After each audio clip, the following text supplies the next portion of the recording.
طيب بسم الله الرحمن الرحيم إن الحمد لله نحمده تعالى ونستعينه ونستغفره ونعوذ بالله من شرور أنفسنا ومن سيئات أعمالنا من يهده الله فلا مضل له ومن يضلل فلا هادي له وأشهد أن لا إله إلا الله وحده لا شريك له وأشهد أن محمدا عبده ورسوله وبعد أيها الإخوة والأخوات السلام عليكم ورحمة الله وبركاته.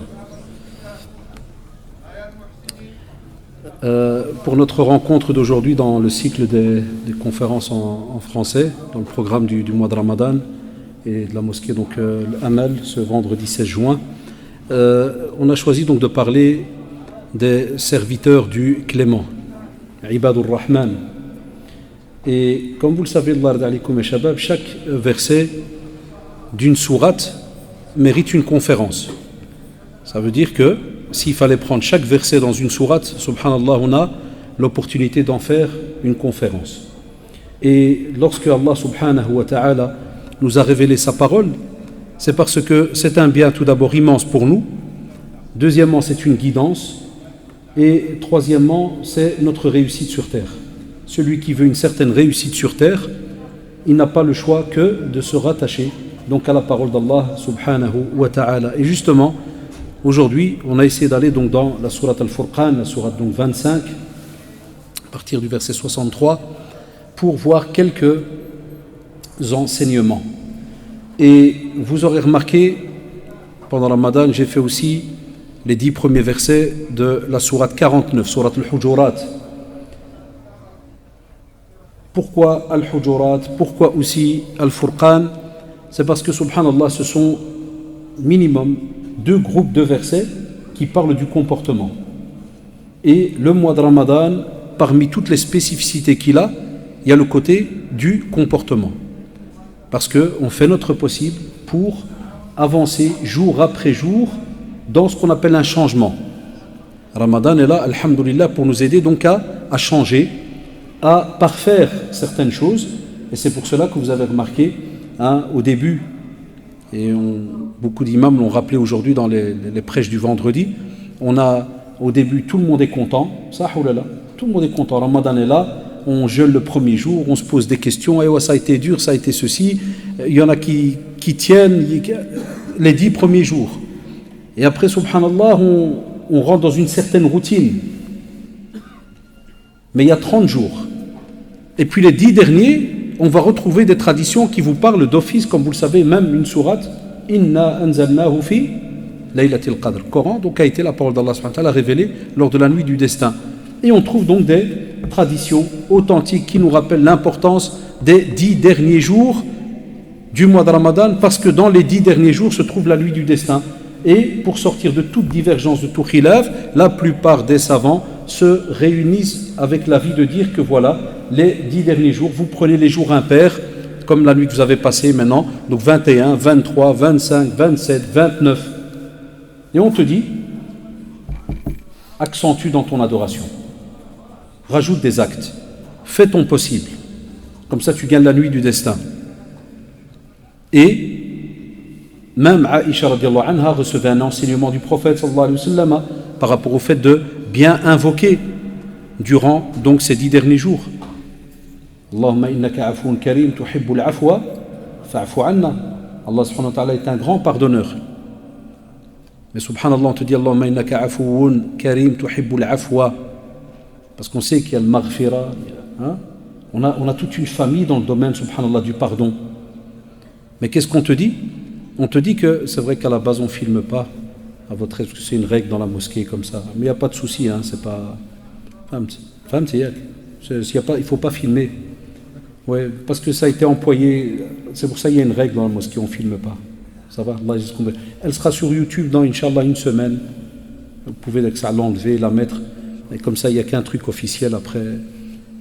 Parce qu'une fois dans une mosquée, c'est une parenthèse, dans une mosquée à Bruxelles, quelqu'un avait filmé ma conférence. Après, ils ont fait un montage, puis ils l'ont passé dans un journal écrit en disant que voilà, que j'étais un extrémiste et voilà ce qu'il dit. Donc, ils ont coupé. Et on n'enregistrait pas, nous, à ce moment-là, subhanallah. Non, oubliez, rien à voir. Vous d'abord, je suis en train de vous expliquer pourquoi certaines mosquées, ils commencent des fois à mettre un tas de petites règles. Et c'est normal que des fois, les gens, ils peuvent se dire « هذا الممنوع هذا ممنوع هذا لأن كاين بعض الناس هداهم الله كاين بعض منهم كاع النصارى شنو يصدق الخلاصة le résumé c'est que le gars qui était dans la mosquée et je l'ai vu wallahi je l'ai vu de mes yeux c'était même pas un musulman c'était un journaliste non musulman qui a fait semblant et je me rappelle il est venu salam alaikum il s'est fait passer pour un reconverti moi il me dit cinéma à 2 francs il me disait oui Kada il m'avait parlé à ce moment-là et donc voilà il filmait avec un GSM je lui ai même fait la remarque je lui ai dit ça sert à rien et tout puis ils ont fait des montages ils ont pris que des morceaux de phrases par exemple vous savez par exemple un exemple la boxe tu réponds pas directement aux jeunes en leur disant la boxe elle est haram non ceux qui sont sportifs ils savent que la boxe il y a différents moyens de faire de la boxe tu peux faire de la boxe et dès que tu arrives près de la tête de la personne hop tu t'arrêtes il y a moyen de faire un tas de styles de boxe on a fait du sport quand on était jeune on sait ce que c'est il y a moyen de faire un tas de styles donc j'explique un peu tout ça et en disant mais si on arrive au point où on tape le visage Kada elle est haram ce sport devient haram tu mets en danger il a coupé ça et dans leur journal quand c'est sorti dans la presse c'est un jeune qui m'a appelé il me dit ouais, regarde ils ont mis comme quoi j'étais un grand je ne vais pas rentrer dans les détails puis ils ont repris cette phrase en disant regardez il interdit même aux jeunes de faire du sport et ils ont mis il a dit 2 points la boxe haram et ils mettent en phonétique haram ça on faisait ça nous quand on était petits à la cour avec les petits on faisait des blagues comme ça t'as dit j'ai dit maintenant des adultes, alhamdoulilah, on n'a rien à... Alors voilà pourquoi certaines mosquées, maintenant, ils mettent des fois, ils disent, voilà, filmez pas, on a un truc qui est filmé, puis... Mais voilà, vous aurez toujours des gens qui ne veulent pas, c'est une réalité, qui ne veulent pas du bien pour cette communauté musulmane et qui profitent des situations parce que, voilà, certains jeunes, hadahumullah, ont commis des actes par-ci, par-là, et ceci et cela. Alors voilà, on veut mettre tout le monde, et spécialement une des catégories, une des catégories qu'on veut éliminer, mettre une croix dessus, c'est encore nous les quelques derniers, on est 2-3 qui parlons en français. L'État, alhamdoulilah, l'État il casse pas la tête parce qu'il y a des lois. À ma côté média, il vous laisse tranquille 1 an, 2 ans, 3 ans, puis des fois il vous tombe dessus mais avec une tarte. Allah ibarak. C'est comme ça. Un da'iya, il doit savoir où est-ce qu'il se lance. Quelqu'un qui fait la da'wa aujourd'hui, c'est pas donné. Croyez pas, vous nous voyez arriver habillé en blanc, tout va bien. Alors des fois tu dors, tu dis une descente. Parce qu'on peut dire sur toi ce qu'on veut. Aujourd'hui avec l'informatique, on peut faire un montage, on peut dire oui, tel conférencier a dit, il a fait, il a kada. Là, alhamdoulilah, 30 ans qu'on fait les doros, s'il devait y avoir quelque chose, marhaba, et s'il y avait eu quelque chose, il y aurait eu ça pendant les 30 ans qui sont passés. Mais la da'wa, ce n'est pas simple. C'est pour ça qu'auprès d'Allah subhanahu wa ta'ala, qu'Allah subhanahu wa ta'ala accepte nos actions et nos œuvres, parce que voilà, c'est pas donné. Donc on revient à Shabab, à ce qu'on disait par rapport à la nuit du destin, et je disais justement l'afou, parce que subhanallah, Allah subhanahu wa ta'ala nous donne cette opportunité de pouvoir être acceptés parmi ceux qui se repentent, parmi ceux qui vont repartir à zéro durant leur vie, et ainsi de suite. Mais par rapport à la conférence, qu'est-ce qu'on disait? On disait que voilà, il y a des leçons que l'on peut tirer donc de certains versets dans le domaine du comportement. Alors ici Allah subhanahu wa ta'ala il nous rappelle, il nous dit وَعِبَادُ الرَّحْمَنِ الَّذِينَ يَمْشُونَ فِي الْأَرْضِ هَوْنًا وَإِذَا خَاطَبَهُمُ الْجَاهِلُونَ قَالُوا سَلَامًا. Alors c'est une réponse à quoi? On a des fois des jeunes qui nous disent tu peux donner les questions, voilà, tu peux les donner, les sœurs aussi, donc un petit quart d'heure on les ramasse. On a des fois certains jeunes, ils nous posent très souvent la question, ils nous disent rappelez-vous, comment est-ce qu'on peut être aimé par Allah subhanahu wa ta'ala? Comment est-ce qu'on peut être accepté?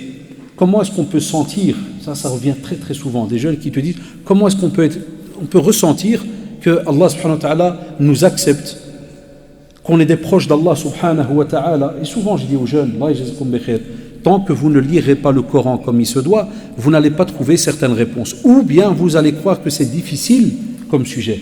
Et ici, regardez comment le verset commence, on te dit « Wa ibadur rahman ». Ça veut dire que les ibad, ils sont rattachés directement à qui? Et ils sont considérés qui? Comment? Ibad, à qui? Allah subhanahu wa ta'ala. Il les a appelés ibadur rahman. Et had ibadur rahman, regardez comment c'est beau dans la linguistique, dans le... subhanallah, on te dit, qui sont-ils? On te donne directement des premières caractéristiques. Donc, ya Abdallah, ya Amatallah, si tu veux savoir, est-ce que tu es de ceux qui sont des serviteurs du clément, sache que première action, tu es censé marcher humblement. Subhanallah. C'est-à-dire qu'on te dit, chez beaucoup de savants, on te dit ta manière de marcher, ya Shabab, ta manière de marcher, elle va donner une certaine caractéristique de ta personnalité. C'est incroyable. Si tu marches normal, les gens, après quelques années, vont dire là, cette personne, il est simple.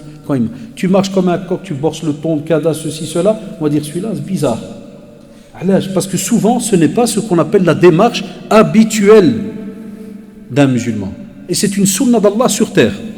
Wallahi, tu peux trouver même un non-musulman qui va voir quelqu'un marcher d'une certaine manière, en bombant le torse, et subhanallah, même ce non-musulman va te dire, il fait le malin, il s'y croit, il veut montrer qu'il est musclé, il veut montrer ceci, il veut montrer cela. C'est une sunna d'Allah subhanahu wa ta'ala sur terre. On te dit, si tu veux être considéré parmi Ibadur Rahman, marche sur terre humblement. Et le prophète sallallahu alayhi wa sallam rappelait dans un hadith rapporté par Muslim, il dit justement qu'il est suffisant comme mal de dédaigner son frère musulman. Comme il a rappelé aussi que n'entre pas au paradis celui qui a le plus petit grain de moutarde. كان في قلبه مثقال ذرة من كبر. مثقال ذرة, ça veut dire, ya shabab, et je vous l'ai déjà expliqué ici et ailleurs, vous savez, qu'est-ce que c'est un petit grain? C'est rien du tout. Par rapport à la taille du cœur, et ce que ressent le cœur, c'est rien, c'est tout petit. Mais on te dit, wallah, si tu commences à ressentir que devant les autres, tu es quelqu'un d'autre, et tu deviens mu'jab, tu commences à aimer ta personne, tu dis, sache qu'il y a un gros souci.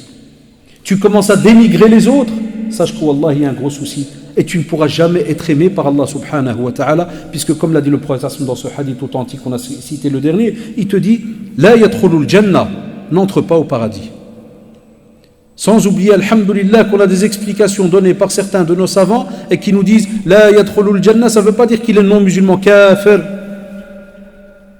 Mais ça sous-entend qu'on va discuter avec toi par rapport à ce kibr là qu'il y avait, ce signe que tu as montré. Qu'est-ce qu'il y a derrière? Parce qu'on sait très bien que certains, ils aiment bien marcher un peu de cette manière.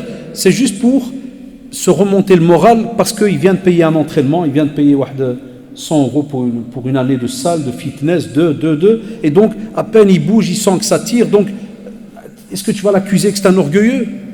Parce que des fois, des jeunes, ils viennent, je me dis, regarde, monsieur, le type là dans la classe, là, un tel, il fait le malin, il fait... Quand tu parles avec lui, encore un peu, il pleure. Il te fait, monsieur Allah, moi je fais 3 heures de musculation, comme ils disent la muscu. Et il fait 3 heures par jour. Il te fait ça tire, je dois marcher comme ça. Donc on n'entre pas dans les intentions. Ça c'est un drôle de sujet, subhanallah al-adim, parce que c'est bien de dire, voilà, l'arrogance, kada, ceci, cela, ça c'est une chose. Mais c'est rattaché à ton intention. Quelle intention tu as? Mais même comme ça, les shabab, entraînement ou pas, ça c'est rare. C'est une situation sur peut-être 1 million. Non, ce qui fait très très mal au cœur, c'est quand l'être humain pense qu'il est quelque chose, subhanallah, par rapport à un autre être humain. Et très souvent, salafuna salih, alayhim, ils osaient rappeler à certaines personnes, dès qu'ils commençaient à être, comme on raconte à Ahad Salaf, il rencontre un genre de général, puis il lui donne un conseil.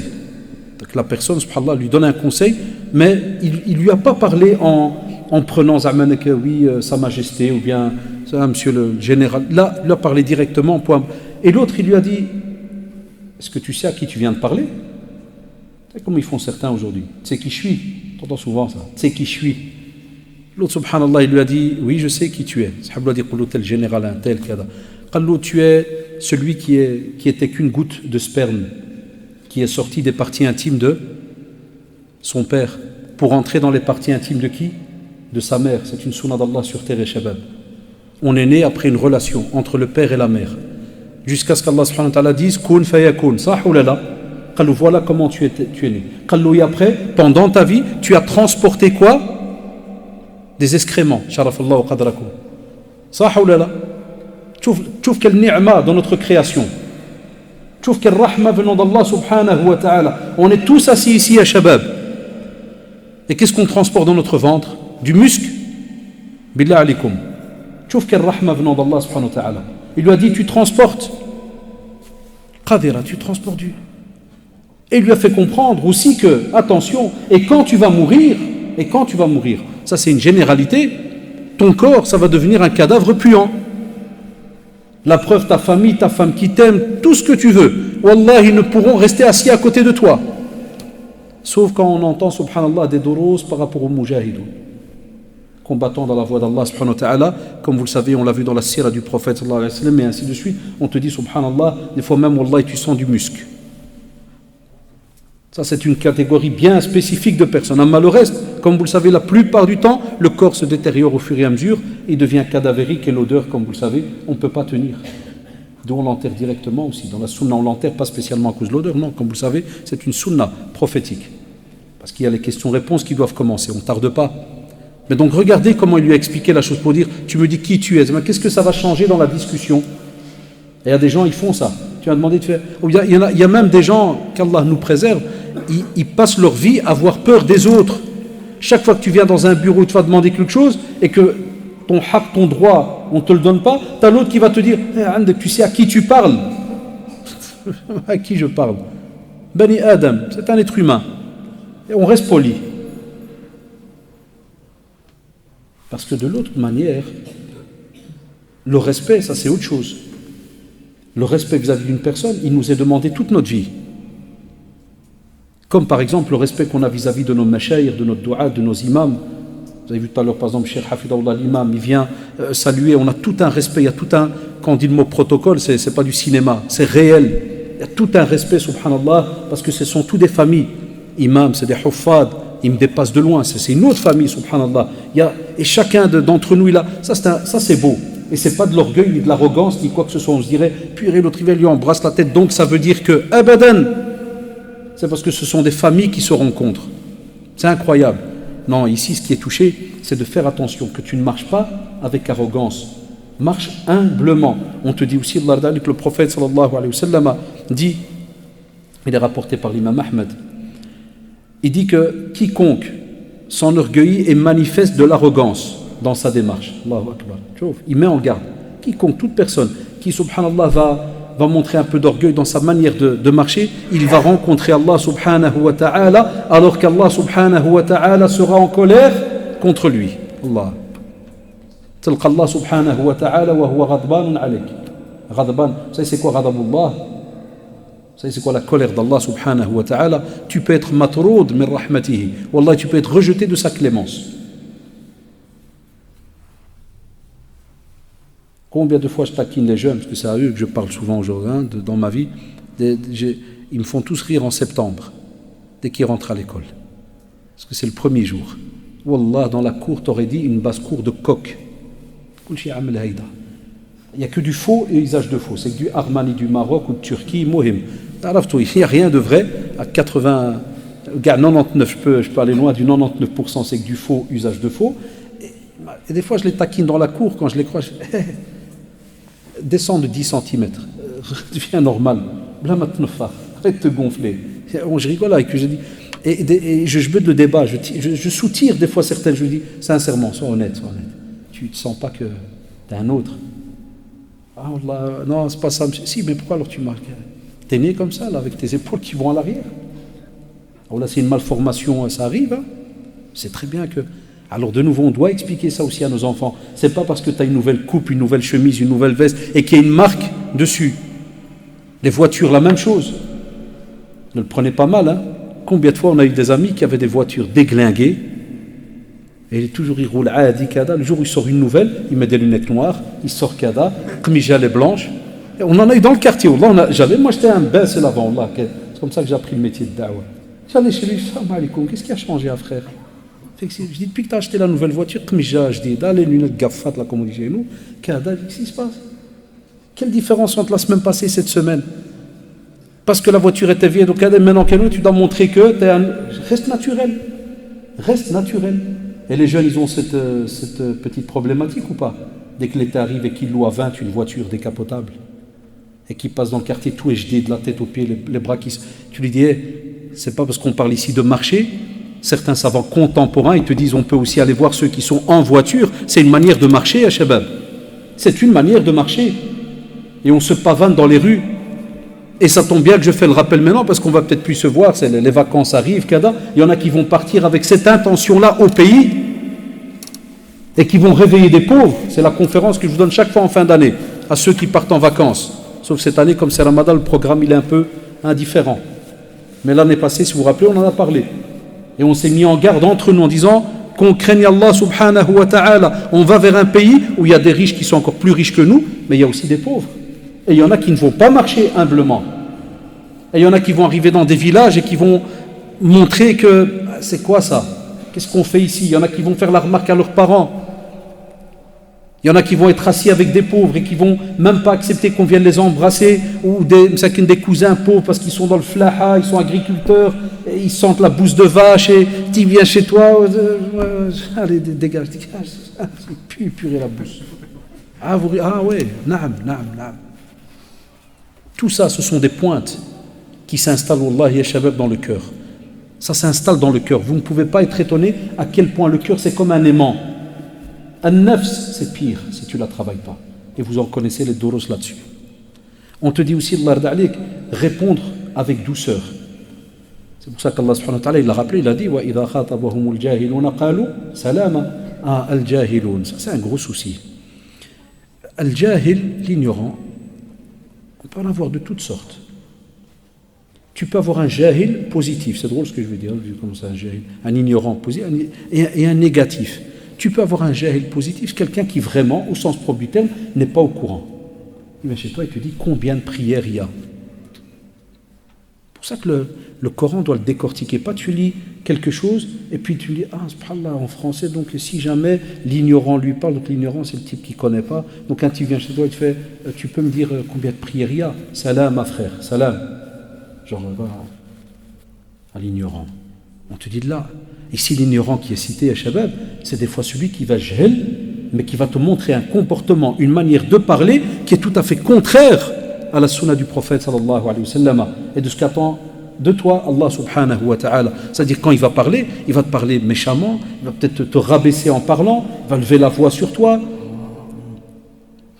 il va peut-être te dire une phrase que, par exemple, il y a une phrase qui m'a toujours marqué depuis, je crois, j'ai 17 ans, et je crois que je vous l'ai dit, hein, les anciens ils la connaissent, où une fois j'avais au centre islamique, je termine un dars, et puis quelqu'un vient chez moi, il me dit je peux te donner une nasiha, un conseil? Je dis naam, s'il n'y a pas de nasiha entre nous, il n'y a rien. Et puis il me dit oui, dans ton dars tu as dit tel et tel sujet, mais il fallait parler de ça aussi, de ça. Je dis vous êtes peut-être nouveau. Je dis ici en Belgique, voilà, une conférence c'est 1 heure et quelques. Je dis on ne sait pas parler de tous les sujets. Mais il m'a dit mais c'est rien. Bittikrar yata'allamul himar. Il m'a dit à force de répéter, l'âne apprend. Toi tu es un ancien drari, tu le regardes, ton shaitan il vient, et te dit qu'il ne vient pas te traiter d'ahmar là. Hein? Spécialement quand il y a quelque chose qui s'enclenche dans le cerveau, ça prouve que tu n'es pas bête à ce point-là. C'est qu'il y a une entourloupe. Puis tu dis, Smahli, tu peux répéter. Il me dit oui, et donc je voulais être sûr. Wallah, ce n'était pas pour lui faire du mal, je voulais juste être sûr. Je dis, je me dis, je te l'ai dit maintenant, je vais te le redire la fois prochaine, chaque fois que je te vois, je vais te le dire, et c'est comme ça que le hamar il apprend. Wallah, rahmat al-walidin. Ah Allah, c'est là que tu vois le degré de foi que tu as. Tu le vois lui, tu le vois déjà en pièces détachées, tu le vois déjà parti à cause. Mais tu n'as pas le choix. Est-ce que tu vas lui remettre la même chose? Même si je vous parle, je suis un faible, je suis aussi un être humain. Qui a dit que c'est parce que l'imam ou bien un da'iya, non, lui il ne se fâche pas, il dit qu'Allah nous préserve, ça ou là. Mais voilà, si on va oser répondre, qu'Allah nous pardonne si on le fait, mais on n'a pas d'excuse, parce qu'Allah subhanahu wa ta'ala nous a prévenus il y a plus de 1400 ans, on n'a pas d'excuse. Combien de fois ça n'arrive pas dans vos familles? Avec des amis, des proches, cousins, ça peut arriver avec n'importe, des tantes, des ceci, des cela. Pas d'accord avec toi sur certaines pratiques religieuses. Pas d'accord avec toi sur certains avis, idées et autres. Est-ce que tu lèves la voix sur eux? Est-ce que tu les rabaisses? On te dit non. Et le prophète sallallahu alayhi wa sallam dans Sahih Muslim, qu'est-ce qu'il nous rappelle? Il te dit justement l'homme fort. L'homme fort n'est pas celui qui se bat bien. C'est pas celui-là que tu viens, tu fais un combat entre guillemets de catch, il te met par terre. Ça c'est la norme dans le monde. Tu dis c'est qui l'homme fort? Tu viens, un petit combat, boum, il te met par terre. Un deuxième, il le met par terre. Un troisième, plus grand que lui, il le met par terre. Chez les gens, partout, musulmans, non musulmans, c'est lui le fort. Non, on va aller voir chez nous les musulmans, qui est le fort? Il te dit le fort, c'est celui qui sait dominer sa colère. Difficile, hein? Ce serait beaucoup de faibles. Celui qui sait dominer sa colère. Ça, c'est le fort. Vous avez compris? Le fort, c'est celui qui arrive à se dominer. Facile? Non. Cette semaine, je l'ai dit encore à mon épouse ce matin, j'étais un peu choqué. Cette semaine, j'en suis, je crois, ils sont là, à peu près 11 mails de divorce. Cette semaine. Ceux de la semaine passée, je les ai effacés. 11 mails. Vous savez, comme je le répète souvent, il n'y a pas de différence entre, par exemple, quand on parle d'une femme, il n'y a pas de différence entre une femme marocaine de souche et une reconvertie. Une femme est une femme. Et encore plus quand elle est musulmane, une femme est une femme. Ça, oulala, shabab. Une femme. Mais là où ça me touche beaucoup, c'est quand tu reçois des fois des mails de personnes qui te disent « Je me suis converti à 1 an, grâce à mon mari actuel, c'est lui qui m'a parlé de la religion, Kada, on s'est mariés, mais j'ai un souci, 2 points. J'ai écouté vos conférences, j'ai lu des livres, on me dit qu'on doit écouter son époux, voilà, le paradis, Kada. Mais il me dit, mais un souci, quand il s'énerve, il me crache au visage. Et alors elle met en phonétique, elle écrit de faux. Il me dit de faux. Virgule, il m'insulte. Mais je ne comprends pas l'arabe. Quand des fois, tu sais qu'elle se barre là, je lui dis, parce que vous savez ce qu'elle fait, il l'insulte, puis elle me dit, j'essaie de noter en phonétique l'insulte. Elle me dit, après je demande à des copines marocaines. Et ils ne veulent pas me répondre. Quand je leur dis, non, vous inquiétez pas, elle me dit, mais non, mais qui t'a dit ça? Non, c'est rien, dites seulement. Quand on lui dise le mot, elle me dit, monsieur, je ne peux pas vous l'écrire. Est-ce qu'on a ça autour de nous ou pas? On a la même chose côté homme. Wallahi, il a dit la ilaha illa. Je reçois la même chose des mails d'hommes. Salam alaikum, cher frère. Wallahi, je veux être un mari comme il faut. Ma femme m'insulte. Chaque fois que ma femme s'énerve, elle me traite de 3 petits points. Il y en a qui osent, ils écrivent. Et regardez pourquoi Allah te dit, qu'est-ce que je vais faire? Comme le frère qui était venu chez moi pour une médiation au centre, 2 mètres sur 1 mètre, une porte. Où sa femme, elle fait la moitié de son corps à lui. J'ai rien compris. Sa soeur, sa petite fille, une petite de taille. Je regarde dans l'agenda, je vois médiation, problème, couple. Coup, les coups, barbe. Ah, c'est pour ça qu'il ne faut jamais juger. Dès que j'ai vu la taille du type, je me suis dit, dans ma tête, la femme là, il peut la faire, il fait une boule et la jette. Mais je dis rien. Quand il s'assied, je dis, qui va commencer en premier? Il m'a dit, moi, monsieur. Je dis, même comme ça, il fait le type qui veut. Il y a le hagra total. Qu'est-ce qu'il me dit? Il me dit, tu vas au stade. Elle fait que me frapper. Je dis, qu'est-ce? Il me dit, wallahi. Quand je dis, alors, il me dit, non, moi j'ai grandi comme ça, je suis énervé, j'ai que des frères à la maison, et voilà.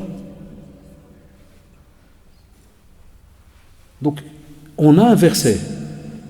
On te montre que si jamais tu as une certaine force, retiens ta colère, ne parle pas, retiens-toi, parce qu'une parole peut sortir, un geste peut sortir, il y a un regret total. Combien de gens ont parlé, ils ont regretté, spécialement quand il y a un conflit. Wallahi, combien ont regretté? Dis, mais j'étais énervé. Non, on te dit, sma'.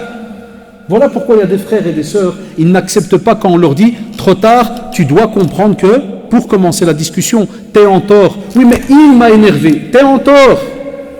Car le Coran vous parle à vous deux.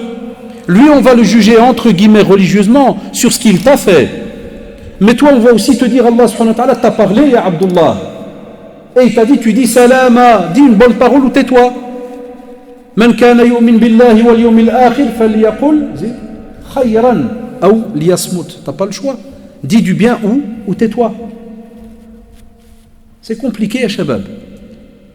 C'est compliqué. Mais vous avez remarqué, si vous le mettez en pratique, vous êtes qui? Comment est-ce qu'on va vous appeler? Ibadur Rahman. Allahu Akbar. Tu sais quel grade c'est?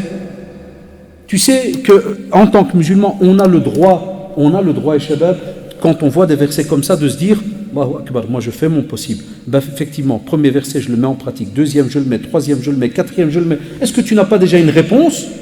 Est-ce que vous suivez ma logique là? Vous m'avez compris? Tu as déjà une réponse ou pas? Naam, tu le mets en pratique. Ou si Allah subhanahu wa ta'ala nous dit وَلَا تَسْتَوِي الْحَسَنَةُ وَلَا السَّيِّئَةُ إِدْفَعْ بِالَّتِي هِيَ أَحْسَنُ On ne peut pas mettre au même niveau la bonne action et la mauvaise action. C'est pas pareil. On te dit rends le bien pour le mal. Rends le bien. Et qu'est-ce qui va se passer? Regarde, le Coran il nous parle. Il te dit فَإِذَا الَّذِي بَيْنَكَ وَبَيْنَهُ عَدَاوَةٌ. Ça veut dire dès que tu rends le bien alors qu'il y a eu un mal, celui avec qui tu as une adawa, donc tu as un problème avec lui. Tu as un gros souci, un point où il y a une animosité entre vous. Alors qu'est-ce qui arrive? كَأَنَّهُ وَلِيٌّ حَمِيمٌ. Allahu Akbar. Waliyun hamim, waliyun c'est un allié et hamim fervent. Ça veut dire un fervent allié. Au début c'est un ado, 2 secondes après qu'est-ce qui devient? Un grand ami. Combien vous n'avez pas testé entre vous et Shabab des fois une dispute avec quelqu'un et il s'est fâché grave et tu t'es tu, t'as rien dit et subhanallah 2 jours après il vient et tu dis Wallah je voulais te remercier grâce à ton calme. On sait grâce à Allah subhanahu wa ta'ala. Dit grâce à ton calme tu m'as donné une leçon, je suis rentré, j'ai senti que j'étais injuste. Et après, qu'est-ce que ça devient? Ça devient les plus grands des amis. Tissent des musulmans comme il se doit. Et après, Allah subhanahu wa ta'ala, il nous dit وَمَا يُلَقَّاهَا إِلَى الَّذِينَ صَبَرُوا. Ça veut dire quoi, Shabab? Ce qu'on vient de dire là, vous croyez que c'est un privilège qui est donné à n'importe qui? Non, pour que tu arrives à te retenir, tu dois être de ceux qui sont patients, ceux qui font preuve de patience. C'est pas donné à n'importe qui. Et il continue, subhanahu wa ta'ala, il nous dit وَمَا يُلَقَّاهَا إِلَّا ذُو حَظٍّ عَظِيمٍ. C'est que ceux qui sont touchés par une grâce divine, immense, qu'il leur est donnée. Donc ça nous demande tout un travail, ya shabab. Et c'est pour cela, vous savez, en tant qu'être humain, vous n'avez pas le choix. On vit ensemble. Mais ça demande de l'entraînement. Vivre ensemble demande de l'entraînement, de la patience. J'ai sorti tout à l'heure 2-3 cas de couple, parce que la preuve, regardez pourquoi j'ai sorti, c'est Ramadan. C'est Ramadan. Et normalement, je ne sais pas, peut-être que c'est moi qui rêve trop, là, qui a vécu peut-être dans une autre planète, mais je me rappelle dans notre génération, même si on est né ici, je me rappelle dans les années 80, wallahi, nos parents, on n'entendait rien à la maison. En dehors de Ramadan, on entendait des fois le walidin qui t'asbou, le walid, kada, ces genre des petites phrases, ah, vous m'avez rendu fou, vous m'avez fait... Et Ramadan, on se demandait, est-ce qu'ils sont vivants, est-ce qu'ils dorment, est-ce que... Non, tu rentres, tu vois ton père il qra, ou là il prie, ou là. Donc il y avait l'ibad. Ils comprenaient le sens du mois de Ramadan avec le peu de science qu'ils avaient. Aujourd'hui, Ramadan ou pas, en plein Ramadan, des divorces, des insultes, des rabaissements, des disputes dans les rues. Partout. C'est pas des blagues ce qu'on raconte, c'est des réalités. Et il nous reste 10 jours. Et quel changement on va voir après? Et les versets sont là, les traditions sont là. Mais où est le changement? Ou si Allah subhanahu wa ta'ala va plus loin, il nous dit وَالَّذِينَ يَبِيتُونَ لِرَبِّهِمْ سُجَّدًا وَقِيَامًا. Allahu Akbar. Là, de nouveau, encore une action. Si tu me demandes comment est-ce que je pourrais être aimé par Allah subhanahu wa ta'ala, on te dit s'il te plaît, passe la nuit prosterné ou debout, prie Allah subhanahu wa ta'ala. Qiyam al-layl ya shabab. C'est très très beau. Ya les jeunes, Allah yarhamkum walidin, dites amin. Ya les jeunes. Si vous délaissez le qiyam, je vous dis la vérité. Wallahi, avec la vie qu'on mène ici en Europe, c'est comme ça, alhamdulillah, courir, ceci. Wallahi, si vous délaissez le qiyam, vous savez pourquoi je vous le dis? Parce qu'encore nos parents, ils ont travaillé dur, et vous l'avez vu, et vous êtes assis. Ils ont bâti des mosquées, et ils y viennent le soir. Et quand ils sont pensionnés, on le voit chez nos parents, ils sont tous les jours, la plupart, à la mosquée. Mais nous, les shabab là, ils sont où? C'est plein pendant Ramadan. Et après Ramadan, on va en parler après dans un autre dars, l'après Ramadan. On est où? Où sont ceux qui sont là aujourd'hui? Comme si j'ai envie de dire aujourd'hui à certains, marhaba bikoum, bienvenue. Parce que je vais les perdre après Ramadan, ils ne vont plus revenir. Est-ce qu'il y a un islam de Ramadan? Est-ce qu'il y a des musulmans de Ramadan, des ramadaniyoun qu'on pourrait appeler les ramadanistes? Ça existe. On te dit non. On te dit, subhanallah, ce mois de Ramadan est le mois du qiyam, prière surrogatoire la nuit. Alors on te pose une simple question, on te dit, ah les jeunes, vous venez faire le qiyam maintenant en Ramadan. La plupart des jeunes, Allahu Akbar, un bon paquet, viennent pour Tarawih. Même si pendant l'année ils ne viennent pas, ils te disent Tarawih c'est intouchable, la honte, frère, kada, ils viennent. Mais le Seigneur qui t'a parlé de Tarawih, est-ce qu'il ne t'a pas parlé aussi de la prière en groupe, spécialement pour les hommes? Deuxièmement, ce Seigneur qui t'a imposé, il n'a pas imposé, il n'a pas rendu Tarawih, attention, je parle de la prière obligatoire, kada, il l'a imposé pour les hommes, chez la majorité des savants, à la mosquée, kada. Mais il t'a dit, voilà, on a une petite action spéciale à faire pendant Ramadan, en dehors de Ramadan, elle n'existe plus, elle s'appelle Tarawih, mais tu as un autre nom qu'on peut lui donner, Qiyam al-Layl, d'une autre manière. Tu pries la nuit. Spécialement quand? Dernier tiers de la nuit. Tu calcules entre Al-Maghrib et Subh. Tu partages en 3. Minimum comme calcul. Voilà, si le gel est à 3h30, tu enlèves un bon 3h par exemple. Ça dépend si jamais donc le Maghrib est à 18h, 19h et ainsi de suite. Voilà, des fois, pendant l'année, ça peut arriver 3 heures avant la prière de Subh. Moi, je dis à nos jeunes, lève-toi rien que 10 minutes avant. Ya Allah, prie avec Qul Huwallahu Ahad, Qul A'udhu bi Nas. Fais-moi 4 rak'a, 6 rak'a. Termine avec ton witr. Et vous allez voir ce que je vous dis maintenant. Ça se perd. On a déjà, je parle avec beaucoup d'amis qui ont la quarantaine d'années au travail, à gauche, à droite. Wallahi, déjà, même eux, et ils m'avouent, ils me disent, on ne fait pas de qiyam. Alash, après, on est crevé, Allah sal'aoun, khidma, kada, voilà. La sunna, elle va mourir petit à petit. Pas mourir des textes et autres, là, mais dans la pratique. Petit à petit. Génération en génération. Et qu'est-ce qu'on va laisser à nos enfants? Est-ce qu'ils voient le qiyam? Est-ce qu'ils le voient chez leurs aînés, les grands? Donc nous, on va fonctionner de quelle manière plus tard? Maximum les 5 prières. Il y a encore les 5. Et ceux qui ont des enfants, ils ont remarqué la guerre à la maison. Tu dois Hamdullah qui ne te ment pas. Oh Allah, tu dois dire Alhamdulillah qui ne m'a pas menti. Regardez jusqu'à quel niveau on est descendu. Normalement, avant, on se battait pour la prière. Maintenant, c'est l'inverse. Nous, on se bat juste, Ya Rabbi qui ne me ment pas, que je n'ai pas un munafiq à la maison. Comme dire, non, Allah, ya Oudi, j'ai prié de Dhuhr, Allah, ni ablution, ni de Dhuhr, voilà, hum yahzanoun. Rien. Il y en a qui sourient, ils se rappellent des petits souvenirs. Rien. T'as tout dans, Allah, il te fait une shidda de la mort. Genre, c'est l'aqida, mais pas que dans le cœur, c'est ancré. Allah, quand, tout à l'heure. C'est des petits bruits de furet, de. Oh, il n'y a rien. Qu'est-ce on fabrique quoi? Non, on te dit non, tu veux être un serviteur du Clément, mets dans ton programme. Et je dis aux jeunes très souvent, Wallah, même si tu le fais une fois par semaine, n'écoute pas de Derek qui va dire, ah mon frère, c'est quoi ça une fois par semaine? N'écoutez pas ce genre de discours. Jazaoumullah, mais ils ne comprennent pas des fois la réalité de certains de nos jeunes. Ils doivent se réentraîner. On doit leur apprendre à aimer l'acte, pas les obliger dans le vide. On doit apprendre à nos jeunes, spécialement aujourd'hui, comment aimer un acte d'adoration. Amma les jeunes aujourd'hui, tu lui dis juste, c'est obligé à frère. C'est rentré là, ça fait un bruit dans la tête, puis piou, c'est ressorti. C'est tout. Parce que dès qu'il n'y a pas cette connexion avec Allah subhanahu wa ta'ala direct et vraiment ancrée, parce qu'il y a encore des malahis, des passions, des envies, mais dès qu'il va se retrouver dans un groupe qui va le mettre sur une autre vague, il va oublier ta discussion, ton qiyam, ton ceci, ton cela.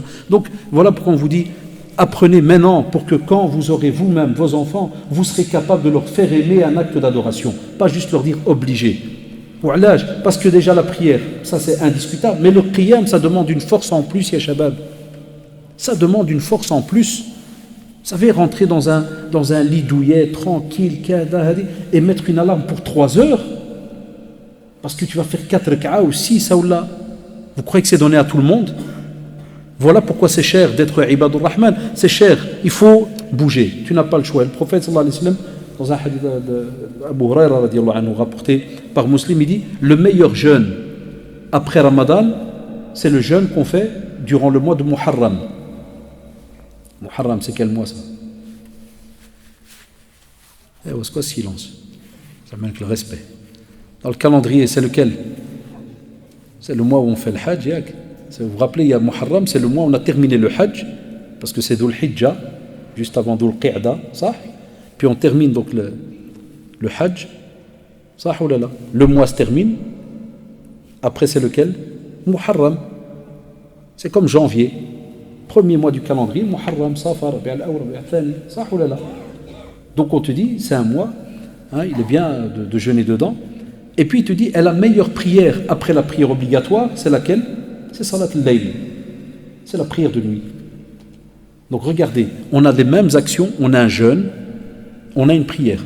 On a un jeûne qui a un degré beaucoup plus élevé, Ramadan, et puis on a un jeûne qui a un autre degré, Muharram. On a une prière, c'est celle obligatoire, les 5, et puis on a une prière qui n'est pas obligatoire, mais qui a un grand degré, comme pour le jeûne de Muharram, c'est Qiyam al-Layl. De nouveau, où est-ce qu'on est par rapport au Qiyam? Mais si jamais on a un mariage et qu'il faut y aller jusqu'à 4 heures du matin, Allahu Akbar. Hatta même des fois des jeunes, je dis, oh, là, ils m'envoient des petites vidéos en me disant, oh, Michael, c'est le mariage de... Rappelez, mon cousin était votre élève en classe. Et à 4 heures, ils ont comme une batterie dans une poche, tu les vois, ils sautent tous avec le marié. Ils sont farhani, l'amariya et tout. Toi, l'amariya. Ils sautent tous à 4 heures du matin. Et le lendemain en classe, je leur demande, le lundi, des fois, parce que des fois, souvent samedi soir, pour la vie. C'est bien 4 heures du matin, ça. Fait, ouais. Et vous avez été à quelle heure au mariage? Je me dis, monsieur, on était là depuis 9 heures du soir. Et je dis, vous avez pu sauter à 4 heures, comme vous faites là. Il fait, ouais. Je dis, et le Fjr? Parce que je les connais très bien. Mes élèves, c'est comme mes frères à l'école, ils savent bien ça. Je dis, où le Fjr? Ah, monsieur, tu sais bien. Hein? Je dis, non, tu sais pas bien, moi. Comment ça, tu sais bien? Ah, tu sais bien, monsieur, on est rentré, on était morts. Je dis, Wallah, vous avez raison, vous étiez morts. Je dis, Wallah, vous étiez morts. Je dis, alhamdoulilah, qu'Allah n'a pas pris votre âme, subhanahu wa ta'ala, parce que vous étiez morts. Donc, arrêtez, ne me dites pas, non, monsieur, Wallah, en Belgique, c'est bien, c'est dur. 4 heures du matin, Wallah, monsieur, il n'y a pas, non. Vous savez très très bien, Wallah, que c'est faisable quand il y a l'opportunité d'aller qassar, de s'amuser. On aurait pu me dire, pourquoi là, il y a moyen de qassar jusqu'à 4 heures du matin? C'est parce qu'on a fait aimer à nos jeunes. On leur a appris depuis qu'ils sont jeunes que l'amusement apporte un certain plaisir, on le goûte, mais on ne leur a pas appris à nos enfants quel bel amusement et bel goût ils pourraient avoir pour la prière. Wallah, on ne leur a pas appris cela. On ne leur a pas appris. Voilà pourquoi ils ne la goûtent pas cette prière. Et ils ne se battent pas pour aller vers cette prière. Elle dit l'obligatoire, fama balak, celle qui est surérogatoire. Aussi, Jibril alayhi salam, sachez que, subhanallah, pour le qiyam, vous savez pourquoi c'est aussi très très beau? Il y a les jeunes, quand des jeunes des fois ils nous disent comment est-ce qu'on pourrait parler à Allah subhanahu wa ta'ala? Il y en a qui croient qu'on ne peut pas. Ça c'est une erreur, je le dis aux conférences, je vous invite de nouveau en septembre, on continue les noms d'Allah subhanahu wa ta'ala. Certains jeunes qui ont commencé avec moi, il y a 14 conférences, c'est-à-dire il y a 14 mois on les a commencés. Et il y en a qui me l'ont dit des fois à l'extérieur, on n'aurait jamais cru que dans notre religion, il y a moyen de parler d'Allah subhanahu wa ta'ala. Nous on croit qu'on doit juste dire walam yakul lahu kufuwan ahad, il n'y a rien qui lui ressemble, stop, ne parle pas. C'est faux, on a des ouvrages complets qui t'expliquent chaque nom et attribut d'Allah subhanahu wa ta'ala. Eh bien on te dit qu'Allah subhanahu wa ta'ala, ya shabab, on nous apprend que de par sa science, bi'ilmihi, il descend le dernier tiers de la nuit. Allahu akbar. Il a sama dunya. Et il nous attend. Wallah ya shabab, chaque jour, dernier tiers de la nuit. Alors, billahi alaykum, qui sommes-nous? Qu'est-ce qu'on représente devant la grandeur d'Allah subhanahu wa ta'ala? Vous m'avez déjà entendu poser cette question des centaines de fois. Qui sommes-nous pour qu'Allah subhanahu wa ta'ala nous attend le dernier tiers de la nuit et attend qu'on lui demande? Qui veut quelque chose? Qui veut le pardon? Qui veut qu'on lui arrange ses affaires? Il suffit qu'il lève les mains.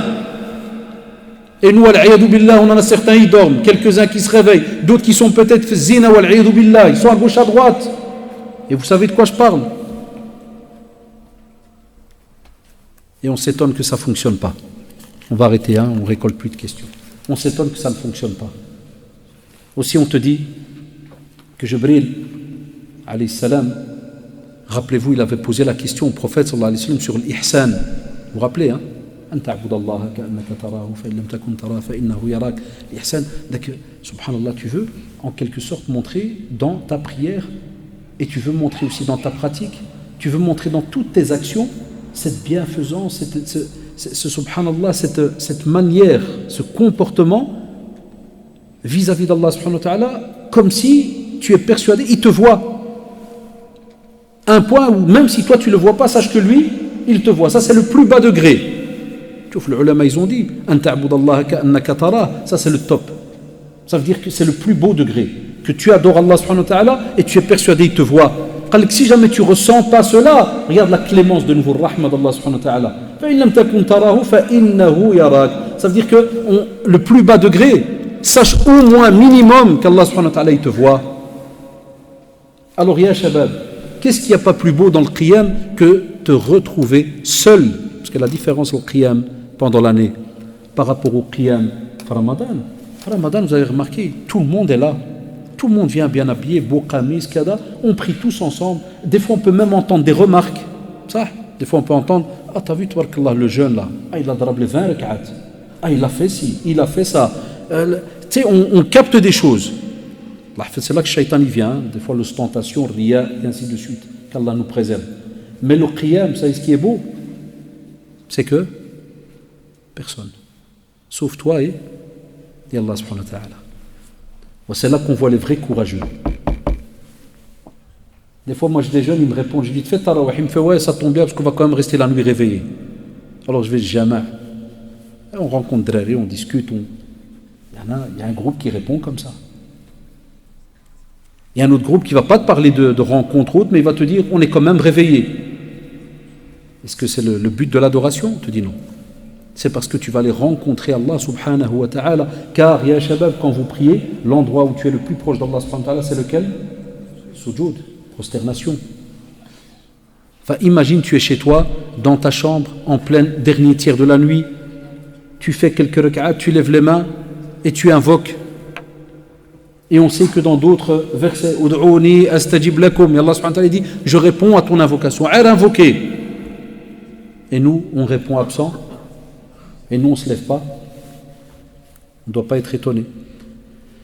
Aussi, Allah subhanahu wa ta'ala te dit, وَالَّذِينَ يَقُولُونَ رَبَّنَا صِرِفْ عَنَّا عَذَابَ جَهَنَّمْ إِنَّ عَذَابَهَا كَانَ غَرَامًا إِنَّهَا سَاءَتْ مُسْتَقَرًّا وَمُقَامًا. Allahu Akbar, Jahannam.